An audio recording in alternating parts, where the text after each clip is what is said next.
সাহাবী আব্দুর রহমান ইবনে আউফ রাদিয়াল্লাহু তাআলা আনহুর মা সাফিয়া রাদিয়াল্লাহু তাআলা আনহা বলেন, মুহাম্মদ যখন দুনিয়াতে আগমন করেছে, তার আগমনের কারণে তার শরীরে সুঘ্রাণে পুরা এলাকা ঘ্রাণে মোহরিত হয়ে গিয়েছে। আল্লাহর হাবিব সাল্লাল্লাহু আলাইহি সাল্লাম যখন দুনিয়াতে আগমন করেছেন, উনার আগমনের কারণে জান্নাতি খুশবু গোটা মক্কার ভিতরে ছড়িয়ে গেছে। সুবহানাল্লাহ বলে আমরা। আর কেমন সন্তান দুনিয়াতে আগমন করার পরে লম্বা একটা সেজদা দিয়েছেন, সেজদা দেওয়ার পরে উম্মতের জন্য কান্নাকাটি করতে লাগলেন, রব্বি হাবলি উম্মতি, রব্বি হাবলি উম্মতি। আসমানের দিকে হাত উঠিয়ে বলতে লাগলেন, আল্লাহু আকবার কাবীরা ওয়ালহামদুলিল্লাহি হামদান কাসীরা ওয়া সাব্বিহুহু বুকরাতাও ওয়া আসীলা। আল্লাহর হাবিব সাল্লাল্লাহু আলাইহি সাল্লাম দুনিয়াতে আগমন করার আগে অনেক অলৌকিক ঘটনা ঘটতেছিল। যখন অলৌকিক ঘটনা ঘটতেছিল, 40 বছর যখন অতিক্রান্ত হয়ে গেছে, আসার পরে বংশের লোকদের সাথে চলাফেরা করেছে, তখন আল্লাহ তাআলা বলল, আমার পয়গম্বর এতদিন তো চুপ ছিলেন, আজকের পর থেকে আর চুপ থাকলে হবে না। আমি আপনাকে একটা মেসেজ পাঠিয়ে দিচ্ছি। সেই মেসেজটা হচ্ছে লা ইলাহা ইল্লাল্লাহু মুহাম্মাদুর রাসূলুল্লাহ। আপনি সকলের কর্ণকহরে এই কথা পৌঁছিয়ে দেন যে আমি আল্লাহ ছাড়া কোনো ইলাহ নাই, আর আপনাকে এতদিন মুহাম্মদ বলেছে, আজকের পর থেকে মুহাম্মদ বলে চলবে না, মুহাম্মাদুর রাসূলুল্লাহ বলতে হবে। যে এই কথা জানিয়ে দিন, আজকের পর থেকে মাছের পূজা চলবে না, আজকের পর থেকে মূর্তির পূজা চলবে না, আজকের পর থেকে গাছের পূজা চলবে না, আজকের পর থেকে কোনো পাথরের পূজা চলবে না। এই যে কালিমার দাওয়াত দিতে শুরু করলেন, শুরু করার পরেই এখন বংশীয় লোকেরা বলতেছে, আব্দুল্লাহর ছেলে মুহাম্মদ তো এতদিন ভালোই ছিল, এখন সে ক্ষতিগ্রস্ত হয়ে গেছে। কি হয়ে গেছে? ক্ষতিগ্রস্ত। এই যে অপবাদ, এই যে অপবাদ দেওয়ার কারণে, এই অপবাদের দাঁত ভাঙ্গা জবাব দেওয়ার জন্য আল্লাহ তাআলা সূরা আসরকে নাজিল করেছেন। সূরা আসর নাজিল করে আল্লাহ তাআলা এই কথা বলে দিয়েছেন। ইচ্ছা করলে আল্লাহ তাআলা সাথে সাথে বলতে পারতেন না। আল্লাহ তাআলা আল্লাহ রাসূলকে সান্ত্বনা দেওয়ার জন্য সূরা আসর নাজিল করে বলল, আমার হাবিব সূরা আসর নাজিল করে আমি এই কথা জানিয়ে দিতে চাই, তাদেরকে এই কথা বলে দিন। ওয়াল আসর, আসরে অনেকগুলো ব্যাখ্যা রয়েছে, এর অন্যতম ব্যাখ্যা হচ্ছে সময়। অন্যতম ব্যাখ্যা হচ্ছে সময়। ওয়াল আসর, এখানে আল্লাহ তাআলা সময়ের কসম করেছেন। কোন সময়ের কসম করেছেন? ওই সময়ের কসম করেছেন যাকে আল্লাহ তাআলা 20 বছর হায়াত দান করেছেন, যাকে আল্লাহ তাআলা 30 বছর হায়াত দান করেছেন, যাকে আল্লাহ তাআলা 40 বছর হায়াত দান করেছেন।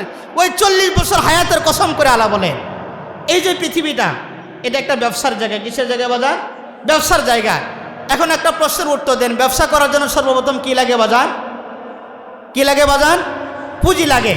এই পৃথিবীটা হচ্ছে ব্যবসার জায়গা, ব্যবসা করার জন্য পুঁজি লাগে। আল্লাহ তাআলা বলে, প্রত্যেকটা মানুষকে আমি একটা করে পুঁজি দিয়েছি, সেই পুঁজিটা হচ্ছে হায়াত, সেই পুঁজিটা হচ্ছে সময়।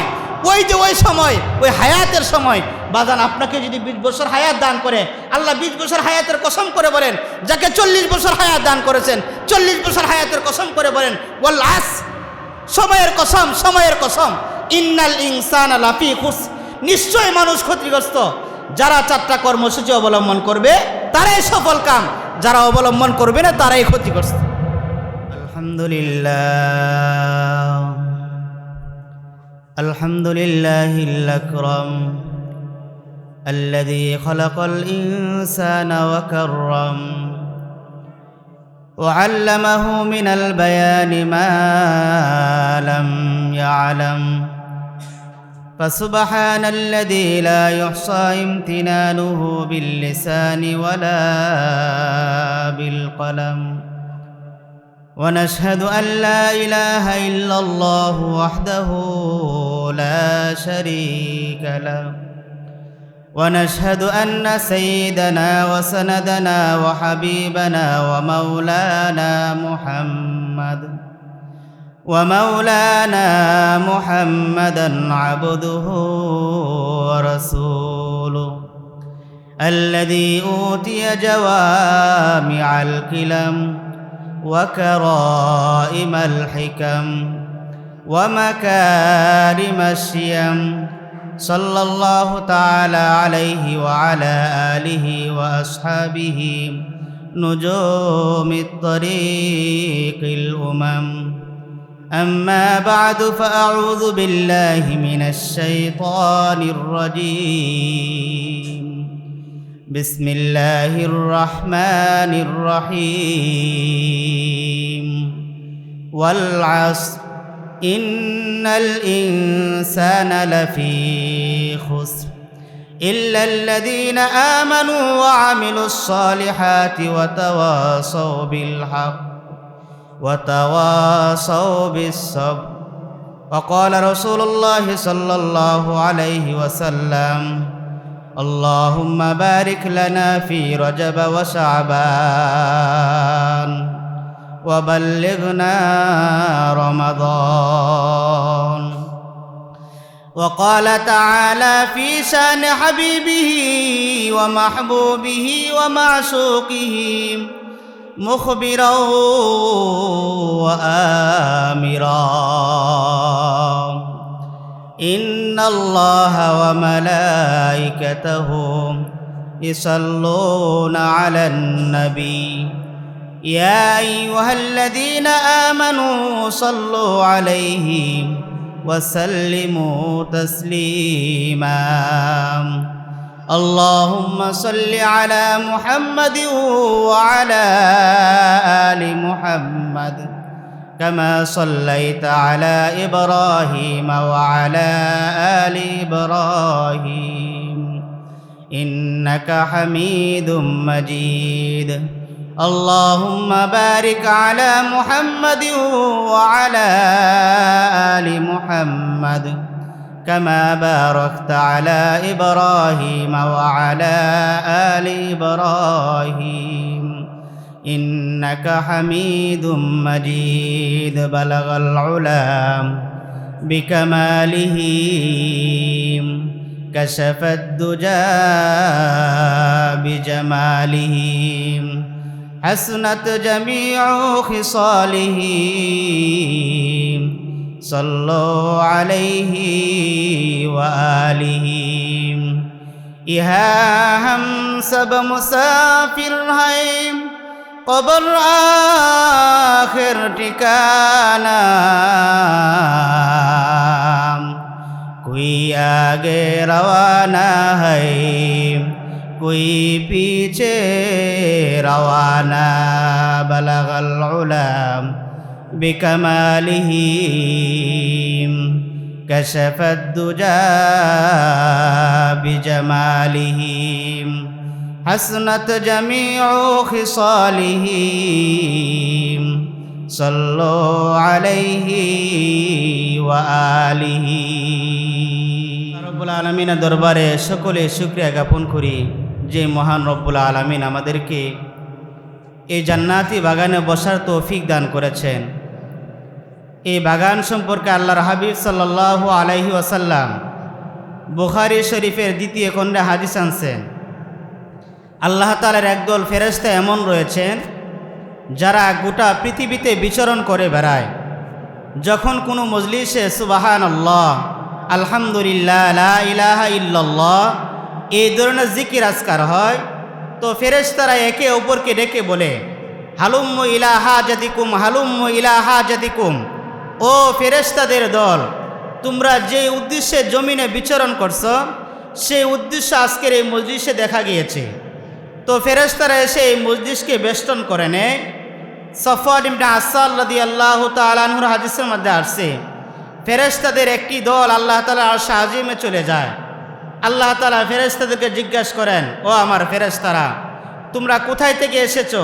ফেরেশতারা বলে, আল্লাহ, আমরা জমিনের ওই স্থান থেকে এসেছি যে স্থানে আপনার কিছু বান্দা আপনার পবিত্রতা বর্ণনা করার জন্য, আপনার বরত্বতা বর্ণনা করার জন্য, আপনার গুণ কীর্তন বর্ণনা করার জন্য জমায়েত হয়েছে। আমরা সেই মজলিস থেকে আপনার কাছে এসেছি। আল্লাহ তাআলা ফেরেশতাদেরকে আবারও প্রশ্ন করেন, ও আমার ফেরেশতারা, আমার এই সমস্ত বান্দারা কি চায়? ফেরেশতারা বলে, আল্লাহ, আপনার এই সমস্ত বান্দারা আপনার কাছে জান্নাত কামনা করে, জান্নাত চায়। আল্লাহ তাআলা বলেন, কাইফা লাউ রাআউহা, আমার এই সমস্ত বান্দারা কি আমার বানানো জান্নাত দেখছে কখনো? যে আল্লাহ কখনো দেখে নাই। কাইফা লাউ রাআউহা, যদি তারা আমার বানানো জান্নাত দেখতো তাহলে বিষয়টা কেমন হতো? ফেরেশতারা বলে যে আল্লাহ, এখন তো জান্নাত পাওয়ার জন্য আপনার কাছে যেই পরিমাণে ইবাদত বন্দেগী করে তারা যদি আপনার বানানো জান্নাত দেখতো তাহলে এর চেয়ে কোটি গুণ বেশি ইবাদত বন্দেগী করতো। সুবহানাল্লাহ। জান্নাতের কথা মনে হয়ে গেল। মিশকাত শরীফের হাদিসের ভিতরে আসছে, আল্লাহর হাবিব সাল্লাল্লাহু আলাইহি ওয়াসাল্লাম ইরশাদ করেন, বান্দা যখন আল্লাহর কাছে জান্নাত চাবে সেই জন্য 3 বার জান্নাত আবেদন করে। আল্লাহুম্মা ইন্না নাসআলুকাল জান্নাতাল ফিরদাউস, আল্লাহুম্মা ইন্না নাসআলুকাল জান্নাতাল ফিরদাউস, আল্লাহুম্মা ইন্না নাসআলুকাল জান্নাতাল ফিরদাউস। বান্দা যখন আল্লাহর কাছে জান্নাত চাবে সেই জন্য 3 বার জান্নাত চায়। তার দ্বারা কি হয়, এই জান্নাত আল্লাহর কাছে 3 বার আবেদন করে যে ওগো আল্লাহ, আপনার যে সমস্ত বান্দারা আমি জান্নাতকে পাওয়ার জন্য আপনার কাছে 3 বার আবেদন করেছি, আমি জান্নাত আপনার কাছে 3 বার আবেদন করলাম, আমাকে তাদের জন্য বরাদ্দ করে দিন। অনেক লম্বা হাদিস। তো আল্লাহর হাবিব সাল্লাল্লাহু আলাইহি ওয়াসাল্লাম ইরশাদ করেন, এই মজলিসের ভিতরে আমরা যারা জমায়েত হয়েছি আমাদেরকে তো আল্লাহ তাআলা ক্ষমা করেই দিবেন, কিন্তু এই মজলিসের ভিতরে এমন কিছু বান্দা রয়েছে যারা অনেক সময় আলোচনা শোনার জন্য আসে না, দেখার জন্য আসে। তো ফেরেশতারা আল্লাহর কাছে আবেদন করে যে ওগো আল্লাহ, এই মজলিসে তো আপনি ওই সমস্ত বান্দাদেরকে ক্ষমা করে দিবেন যারা আপনার পবিত্রতা বর্ণনা করার জন্য জমায়েত হয়েছে, যারা আপনার বরত্বতা বর্ণনা করার জন্য জমায়েত হয়েছে, যারা আপনার গুণ কীর্তন বর্ণনা করার জন্য জমায়েত হয়েছে। কিন্তু এই মজলিসে আপনার কিছু বান্দা, কিছু বান্দি এমন রয়েছে যারা এই উদ্দেশ্যে আসে নাই, শুধু দেখার মতো আসছে, তাদেরকে আপনি কি করবেন? আল্লাহর হাবিব বলেন, আল্লাহ তাআলা তখন বলবেন, ইন্নামা লা ইয়াশকা জালিসুহুম, ইন্নামা লা ইয়াশকা জালিসুহুম, ইন্নামা লা ইয়াশকা জালিসুহুম। ও ফেরেশতাদের দল, আমার ওই সমস্ত বান্দারা আমার সলিহীন বান্দাদের সাথে বসার কারণে আমি আল্লাহ তাদেরকে মাহরুম করব না, আমি আল্লাহ তাদেরকে নাজাত দিয়ে দিব। এই জান্নাতি বাগানে বুঝতে পেরে আমরা সকলে খুশি না বেজার? যদি আমরা খুশি হয়ে থাকি, আমরা দিল থেকে মোহাব্বত নিয়ে আবেগের সাথে উঁচু কণ্ঠে সকলে সমস্যারে বলে নেই আলহামদুলিল্লাহ। তো কোরআন কারীম থেকে আমি একটা সূরা তেলাওয়াত করেছি, ছোট্ট একটি সূরা। আল্লাহ তাআলা যদি তৌফিক দান করেন এই সূরাকে সামনে নিয়ে সামান্য সময় কথা বলার চেষ্টা করব। আল্লাহ তাআলা যখন কোরআন কারীমের ভিতরে কোনো সূরা অথবা কোনো আয়াতকে অবতীর্ণ করেন কোনো প্রশ্নের উত্তর অথবা কোনো সমস্যার সমাধানে, এই সূরাতুল আসর এটা এমন একটি সূরা, কমপ্লিট একটি সূরা।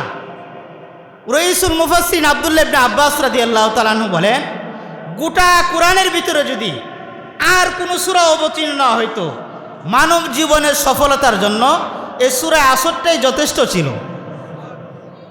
এখন আসেন এই সূরাটা আল্লাহ তাআলা কোথায় অবতীর্ণ করেছেন আগে জেনে নেই। এই সূরাটা আল্লাহ তাআলা মক্কাতুল মুকাররমায় অবতীর্ণ করেছেন, এই জন্য এটাকে মক্কি সূরা বলা হয়।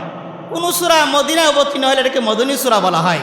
তো এই সূরাটা অবতীর্ণ হয়েছে মক্কায়, এই জন্য এটাকে মক্কি সূরা বলা হয়। এই সূরার ভিতরে আয়াত সংখ্যা রয়েছে 3টা। কয়টা বাজার? 3টা। এখন আসেন আল্লাহ তাআলা এই সূরাকে কেন নাজিল করলেন, যেটাকে তাফসিরের ভাষায় শানে নজুল বলা হয় আর বাংলায় বলা হয় প্রেক্ষাপট। যে এই সূরাকে আল্লাহ তাআলা কেন নাজিল করলেন, কি উদ্দেশ্যে নাজিল করলেন, বোঝার দরকার আছে না বাজার? এই সূরাকে আল্লাহ তাআলা নাজিল করেছে অপবাদের দাঁতভাঙ্গা জবাব দেওয়ার জন্য, অপবাদের দাঁতভাঙ্গা জবাব দেওয়ার জন্য। এখন আসেন জেনে নিই অপবাদটা কি ছিল, কারা দিয়েছিল, কাকে দিয়েছিল। এক তো আমরা বুঝে নিলাম এই সূরাকে আল্লাহ তাআলা নাজিল করেছেন, যেটাকে তাফসিরের ভাষায় শানে নজুল বলা হয়, বাংলাতে বলা হয় প্রেক্ষাপট। আর এই সূরা নাজিল হওয়ার কারণ হচ্ছে অপবাদের দাঁতভাঙ্গা জবাব দেওয়ার জন্য। এখন আসেন আমরা জেনে নিই অপবাদটা কারা দিয়েছিল, কাকে দিয়েছিল, আর আল্লাহ তাআলা কাকে সান্ত্বনা দিয়েছেন। প্রথমত আমরা জেনে নিই রাসূলুল্লাহ সাল্লাল্লাহু আলাইহি ওয়াসাল্লামের 63 বছরের জিন্দেগিকে আমরা 3টা অধ্যায়ে বিভক্ত করব। কয়টা অধ্যায়ে বাজান? 3টা অধ্যায়ে। প্রথম অধ্যায় জন্মের পর থেকে 40 বছর, যেটাকে ক্বাবলান নবুওয়া বলা হয়। দ্বিতীয় অধ্যায় 13 বছরের জিন্দেগি, যেটাকে মক্কি জিন্দেগি বলা হয়। তৃতীয় অধ্যায় 10 বছরের জিন্দেগি, যেটাকে মদনী জিন্দেগি বলা হয়। 3টা অধ্যায়ের ভিতরে জন্মের পর থেকে 40 বছর আল্লাহর হাবিব সাল্লাল্লাহু আলাইহি ওয়াসাল্লাম কালিমার দাওয়াত দেন নাই, নামাজের দাওয়াত দেন নাই, রোজার দাওয়াত দেন নাই, যাকাতের দাওয়াত দেন নাই, শুধু বংশীয় লোকদের সাথে ওঠা বসা করেছেন। শুধু বংশীয় লোকদের সাথে উঠা বসা করেছেন। বাকি 23 বছর কালিমার দাওয়াত দিয়েছেন, নামাজের দাওয়াত দিয়েছেন, রোজার দাওয়াত দিয়েছেন, জাকাতের দাওয়াত দিয়েছেন। এখন প্রশ্ন আসতে পারে, হুজুর জন্মের পর থেকে 40 বছর কেন দাওয়াত দেন নাই, চুপ ছিলেন কেন? প্রশ্ন আসে না বাজান? লম্বা সময় কেন দাওয়াত দিলেন না, লম্বা সময় চুপ কেন ছিলেন? মুফাসসিরিনে কেরাম বলেন, এর 1 নম্বর প্রশ্নের উত্তর হলো, জন্মের পর থেকে 40 বছর এমন অলৌকিক ঘটনা ঘটেছে যেটা নবী হওয়ার জন্য নবুয়তের দলিল ছিল, যেটা কোনো উম্মতের দ্বারা সম্ভব না। জন্মের পর থেকে 40 বছর এমন অলৌকিক ঘটনা ঘটেছে যেটা নবী হওয়ার জন্য নবুয়তের দলিল ছিল। এই 40 বছরে এমন অলৌকিক ঘটনা ঘটেছে। অলৌকিক ঘটনাগুলো বুঝলে আমাদের শানে নজরুলগুলো বোঝা সহজ হবে। একটু পিছন থেকে চলে আসি। রসুলের দাদার নাম কি ছিল বাজান? Abdul Muttalib. কি বাজান? Abdul Muttalib. ওনার বাবার নাম কি ছিল? আব্দুল্লাহ। বাবার নাম কি ছিল? আব্দুল্লাহ। আব্দুল মুত্তালিবের 10 জন সন্তান ছিল। কয়জন সন্তান? 10 জন সন্তান। তো আব্দুল মুত্তালিব খানায়ে কাবার মুতাওয়াল্লি ছিলেন, এই জন্য তাকে খাজা আব্দুল মুত্তালিব বলা হতো। খানায়ে কাবার পাশ দিয়ে কেউ গেলে তাকে কোনো মুসাফিরকে, কোনো প্রতীককে তিনি জমজমের পানি পান করাইতেন। তো হঠাৎ করে জমজমের কূপের পানি বন্ধ হয়ে গেল। বন্ধ হয়ে যাওয়ার পরে খাজা আব্দুল মুত্তালিবকে বলতে লাগলো, তুমি খানায়ে কাবার মালিকের কাছে আবেদন করো জমজমের পানি যেন চালু করে দেয়। তো আব্দুল মুত্তালিব তিনি খানায়ে কাবার কাছে আবেদন করলেন যে, আল্লাহ, এই জমজমের পানি যদি চালু হয়ে যায়, আমি আমার 10 সন্তানের 1 সন্তানকে আপনার রাস্তায় কুরবানি করে দিব। তো মানুষের তবিয়ত হচ্ছে মান্নত করার পরে মান্নত হাসিল হয়ে গেলে সেটা আদায় করতে ভুলে যায়, এটা মানুষের তবিয়ত। তো উনি মান্নত করছে, আল্লাহ তাআলা জমজমের পানি চালু করে দিয়েছে। সুবহানাল্লাহ বলি আমরা। সুবহানাল্লাহ আওয়াজ তো জোরে বলেন, আরো জোরে করুন না সুবহানাল্লাহ। চালু হয়ে যাওয়ার পরে উনি উনার মান্যত আর পুরা করে না। আল্লাহ তাআলা স্বপ্নে দেখায় যে, আব্দুল মুত্তালিব, তুমি তো আমার কাছে ওয়াদা করেছো জমজমের পানি চালু করে দিলে 10 সন্তানের 1 সন্তানকে আমার রাস্তায় কুরবানি করবে। আমি তো জমজমের পানি চালু করে দিলাম, তুমি তো তোমার সন্তানের কুরবানি আমার রাস্তায় করো নাই, ওয়াদা পূরণ করো নাই। তো আব্দুল মুত্তালিব তৎকালীন যুগে তাওরাতের আলেম ছিলেন, ওয়ারাকা বিন নাফেল। ওনার কাছে চলে গেলেন যে, বন্ধু, আমি তো আল্লাহর কাছে ওয়াদা করেছি জমজমের পানি যদি আল্লাহ তাআলা চালু করে দেয়, আমি আমার 10 সন্তানের 1 সন্তানকে আল্লাহর রাস্তায় কুরবানি করে দিব। জমজমের পানি তো চালু করে দিলেন, এখন আমি কি করতে পারি? ওয়ারাকা বিন নাফেল বলতে লাগলো, তুমি তোমার 10 সন্তানকে নিয়ে পরামর্শে বসো, যে রাজি হবে তাকে আল্লাহর রাস্তায় কুরবানি করে দিবি। 10 সন্তানের 1 সন্তানের নাম হচ্ছে হারেস। হয়তো এই নামগুলো ইতিপূর্বে শুনেন না, আজকেই প্রথম। 1 সন্তানের নাম হচ্ছে হারেস। হারেসকে বলতে লাগলেন, হারেস বাবা, আমি তো আল্লাহর কাছে ওয়াদা করেছিলাম যদি জমজমের পানি চালু হয়ে যায় তো আমি আল্লাহর রাস্তায় তোমাদের 10 জনে একজনকে কুরবানি করব। হারেস বলে, বাবা আপনি কি আমার নাম নিছিলেন? না বাবা, আমি তো তোমার নাম নিই নাই। তো বাবা আমি আসি। এরপরে হাজলকে জিজ্ঞাসা করলেন, হাজলে একই উত্তর দিলেন। এরপরে হুবুসকে জিজ্ঞাসা করলেন, সেও একই উত্তর দিল। এরপরে জুবনকে জিজ্ঞাসা করলেন, সেও একই উত্তর দিল। আবু তালেব, আবুল আহাব, আব্বাস, হামজা, সর্বশেষ আব্দুল্লাহ, সে আর যায় না, সামনে বসা ছিল। তো আব্দুল্লাহকে বলতে লাগলেন, বাবা তুমি কি বলো? আব্দুল্লাহ বলতে লাগলেন, বাবা আপনি তো কাবার মালিকের কাছে ওয়াদা করেছেন, আমি আব্দুল্লাহ আপনার কথার বাহিরে যেতে পারবো না, আপনি আমাকে কুরবানি করে দিন, আমি আপনার কথা মানতে রাজি আছি, আপনি মান্যত পুরা করে দেন। কিন্তু বাবা তো ছোট সন্তানকে চাচ্ছে না কুরবানি দেওয়ার জন্য। মানুষের তো ছোট সন্তানকে বেশি আদর করে। তিনি আবার ওয়ারাকা বিন নাফেলের কাছে চলে গেলেন, বন্ধু আমি তো 10 সন্তানকে নিয়ে বসছিলাম, 10 সন্তানের 9 সন্তান চলে গেছে, ছোট্ট সন্তানটাই বাকি আছে, এখন আমি কি করতে পারি? ওয়ারাকা বিন নাফেল বলতে লাগলেন, বন্ধু কিচ্ছু করার নাই, তুমি আব্দুল্লাহকে আল্লাহর রাস্তায় কুরবানি করে দাও।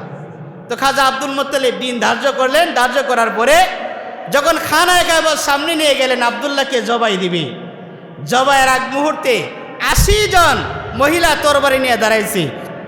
দাঁড়ানোর পরে বলতে লাগলেন, আব্দুল মুত্তালিব, আব্দুল্লাহকে আমরা কিছুতেই কুরবানি হতে দিতে পারবো না, কারণ আব্দুল্লাহ তো এমন এক সন্তান যার চেহারা দেখে আমরা ব্যবসায় গেলে আমাদের ব্যবসায় লাভবান হয়, যার চেহারা দেখে কাজে গেলে আমাদের কাজে বরকত আসে, অতএব আমরা আব্দুল্লাহকে কুরবানি হতে দিব না, আমরা গোটা মক্কার ভিতরে আগুন জ্বালিয়ে দেব। পড়ছেন এই বিপদে, আব্দুল মুত্তালিব তো মহা বিপদে পড়ে গেল। আবার ওয়ারাকা বিন নাওফেলের কাছে চলে গেল, গিয়া বলতে লাগলেন, বন্ধু তোমার পরামর্শ অনুযায়ী তো আমি আব্দুল্লাহকে কুরবানি করতে গিয়েছিলাম, কিন্তু 80 জন মহিলা তরবারি নিয়ে দাঁড়াইছে, আব্দুল্লাহকে কুরবানি করলে তারা গোটা মক্কার ভিতরে আগুন জ্বালিয়ে দিবে। ওয়ারাকা বিন নাওফেল বলতে লাগলেন, বন্ধু আমার এক কাজ করো, 100 উট এক পাশে রেখে দাও আর আব্দুল্লাহকে এক পাশে রেখে দাও, লটারির ব্যবস্থা করে দাও। লটারির ভিতরে যদি আব্দুল্লাহর নাম ওঠে আব্দুল্লাহকে কুরবানি দেওয়া হবে, আর লটারির ভিতরে যদি উটের নাম আসে 100 উট আল্লাহর রাস্তায় কুরবানি করে দিবে। এই কথা বলার পরে আব্দুল মুত্তালিব আবারও দিন ধার্য করলেন। ধার্য করার পরে সকলে জমায়েত হইলেন। জমায়েত হওয়ার পরে যখন লটারি দিলেন, প্রথমবার লটারি দেওয়ার পরে সর্বপ্রথম নাম উঠছে আব্দুল্লাহ। প্রথম লটারি দেওয়ার পরে সর্বপ্রথম নাম উঠছে আব্দুল্লাহ। 10 বার করে লটারি দেয়, প্রথম 10 বার আব্দুল্লাহর নাম, 20 বার, 30 বার, 40 বার, এভাবে 99 বার আব্দুল্লাহর নাম উঠছে। ওই যে মহিলারা তরবারি নিয়ে দাঁড়াইছিল তারা আবারও বলতেছে আব্দুল মুত্তালিব, 99 বার না, 99,000 বার যদি আব্দুল্লাহর নাম উঠে আমরা আব্দুল্লাহকে কুরবানি করতে কিছুতেই দিব না। ওয়ারাকা বিন নাওফেল বলতে লাগলো, বন্ধু আরেকবারই তো বাকি আছে, শেষ মুহূর্তের মতো দিয়ে দাও আরেকবার লটারি। শেষবারে যখন লটারি দিছে, শেষবারে উটের নাম উঠছে, 100 উট তিনি আল্লাহ রাস্তায় কুরবানি করে দিছে। সুবহানাল্লাহ, আমরা সুবহানাল্লাহ জোরে না, আরো জোরে করুন সুবহানাল্লাহ। একবার সুবহানাল্লাহ বলে আল্লাহ তাআলা জান্নাতের ভিতরে একটা গাছ তৈরি করেন, জোরে সুরে বলেন সুবহানাল্লাহ। তো যাই হোক, 100 উট আল্লাহ রাস্তায় কুরবানি করে দিলেন। কুরবানি করে দেওয়ার পরে ঘটনা শেষ হয় না, মাত্র শুরু হয়েছে। কুরবানি করে দেওয়ার পরে এইদিকে তো আব্দুল্লাহর জন্য মক্কা নগরীর মেয়েরা পাগল ছিল। কেন পাগল ছিল? সবচেয়ে যে মহিলাটা পাগল ছিল ওয়ারাকা বিন নাওফেলের মেয়ে মরিয়ম, সে আব্দুল্লাহর জন্য ব্যাপক পাগল ছিল। আর একাধিক বিবাহের প্রস্তাব হওয়ার কারণে আব্দুল মুত্তালিব পেরেশান হয়ে গেল। এই যুগের ভিতরে তো আমরা মেয়ে নিয়ে পেরেশানি থাকি, ওই যুগের ভিতরে বাবা সন্তান নিয়ে পেরেশান, আব্দুল্লাহকে নিয়ে পেরেছে শুধু বিবাহের প্রস্তাব। হঠাৎ করে আব্দুল মুত্তালিব ওনার সন্তানকে নিয়ে এসরেফে চলে গেলেন। না, এসরেফ মানে মদিনায়, তখন মদিনা ছিল না, মদিনার নাম ছিল এসরেফ। সেখানে চলে গেলেন। চলে যাওয়ার পরে ওনার এক বন্ধুর এক মেয়ে ছিল, নাম তার হচ্ছে আমেনা, ওনার সাথে আব্দুল্লাহর বিবাহ দিয়ে দিলেন। সেখানে 1 সপ্তাহ থাকার পরে এইদিকে মক্কা নগরীর মেয়েরা আব্দুল্লাহকে খোঁজাখুঁজি করে কোথাও পায় না। 1 সপ্তাহ পরে যখন আব্দুল্লাহ আবার মক্কায় আসার পরে যখন রাস্তা দিয়ে হেঁটে যায়, ওই যে ওয়ারাকা বিন নাওফেলের মেয়ে মরিয়ম, সে যখন আব্দুল্লাহকে দেখলো, দেখার পরে ঘর থেকে বের হয়ে আসলো। আসার পরে আব্দুল্লাহকে ডাক দিয়ে বলতে লাগলো, আব্দুল্লাহ 1 সপ্তাহ কোথায় ছিলে? আব্দুল্লাহর চেহারা দেখে মরিয়ম বেহুশ হয়ে গেল। বেহুশ হয়ে যাওয়ার পরে আবার হুশ আসার পরে আব্দুল্লাহ বলতে লাগলেন, মরিয়ম আজকে আমার চেহারা দেখার পরে তুমি কেন বেহুশ হয়ে গেলে? মরিয়ম বলতে লাগলেন, আব্দুল্লাহ খানা এক আবার কসম করে বলো তো দেখি, তুমি কি বিবাহ করে ফেলেছো কিনা? আব্দুল্লাহ বলতে লাগলেন, হ্যাঁ আমি বিবাহ করে ফেলেছি। এই কথা বলার পরে মরিয়ম আবার চিৎকার দিয়ে বেহুশ হয়ে গেলেন। হুশ আসার পরে আব্দুল্লাহ বলতে লাগলেন, মরিয়ম আজকে কেন বেহুশ হয়ে যাচ্ছ? মরিয়ম বলতে লাগলেন, আব্দুল্লাহ তুমি কি জানো আমি তোমার জন্য কেন পাগল ছিলাম? আমার বাবা তাওরাতের আলেম ছিল, তাওরাত কিতাবের ভিতরে আমি একটি নাম বারবার পেয়েছিলাম, সেই নামটা হচ্ছে মুহাম্মাদুর রাসূলুল্লাহ। সেই মুহাম্মাদি নূর আমি তোমার কপালে দেখতে পেয়েছিলাম। আর আমার চাহিদা ছিল আমি যদি তোমাকে বিবাহ করতে পারতাম আর মুহাম্মাদি নূর যদি আমার পেটে আসতে পারতো, আমি পৃথিবীতে শ্রেষ্ঠ মা হিসাবে আমি গর্বিত হতে পারতাম। এই জন্য আমি তোমার জন্য পাগল ছিলাম, তোমার চেহারা দেখে পাগল হই নাই।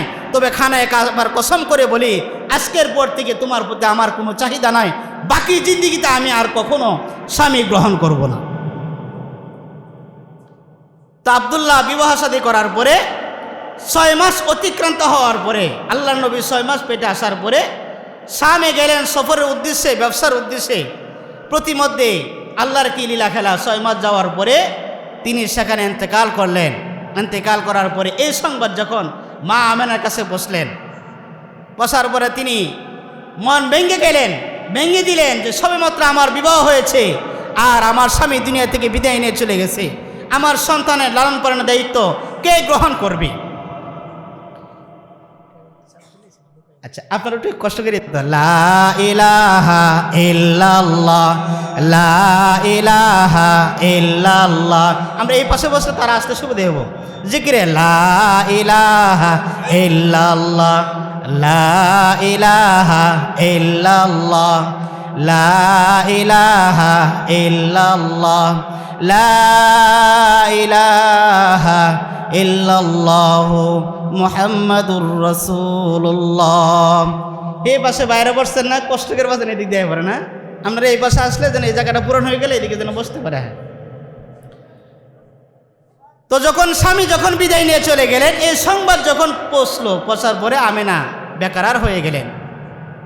এই মুহূর্তে আল্লাহ তাআলা জিব্রাইলকে পাঠিয়ে দিলেন, জিব্রাইল যাও আমার হাবিবের মাকে সান্ত্বনা দিয়ে দাও।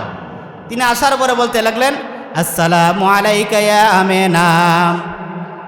সালাম দেওয়ার পরে আমেনা সালামের উত্তর নেওয়ার পরে বলতে লাগলেন কে আপনি, কোথায় থেকে আসছেন? তিনি বলতে লাগলেন জি তুমি না লাশ, আমি আরশ থেকে এসেছি।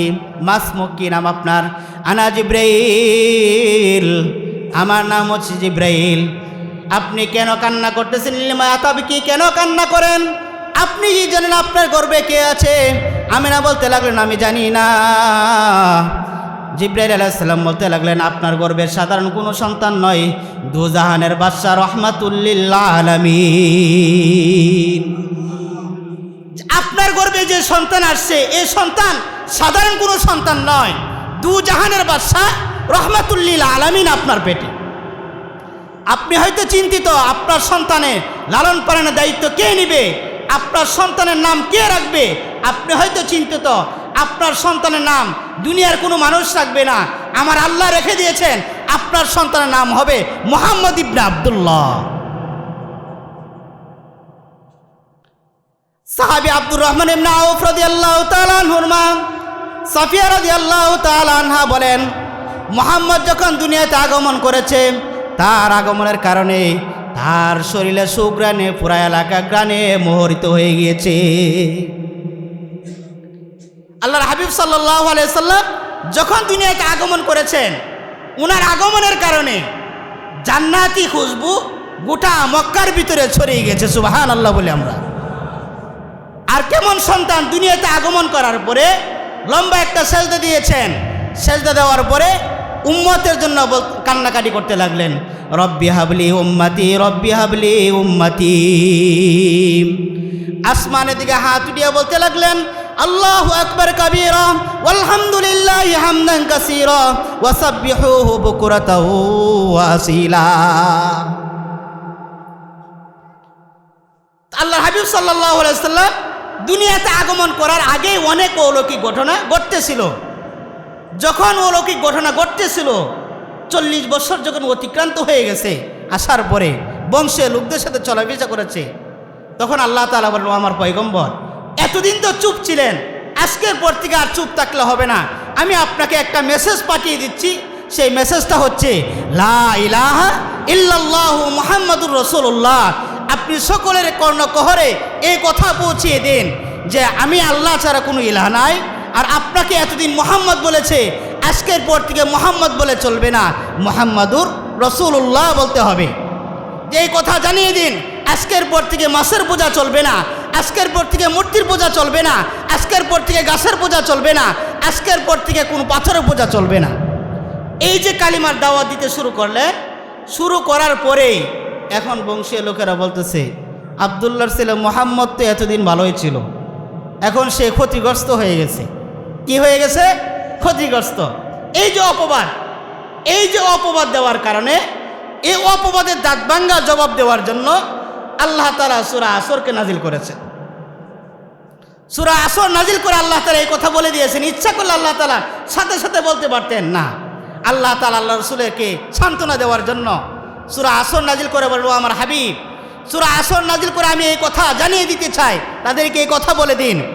ওয়াল আসর, আসরে অনেকগুলো ব্যাখ্যা রয়েছে, এর অন্যতম ব্যাখ্যা হচ্ছে সময়, অন্যতম ব্যাখ্যা হচ্ছে সময়। ওয়াল আসর, এখানে আল্লাহ তাআলা সময়ের কসম করেছেন। কোন সময়ের কসম করেছেন?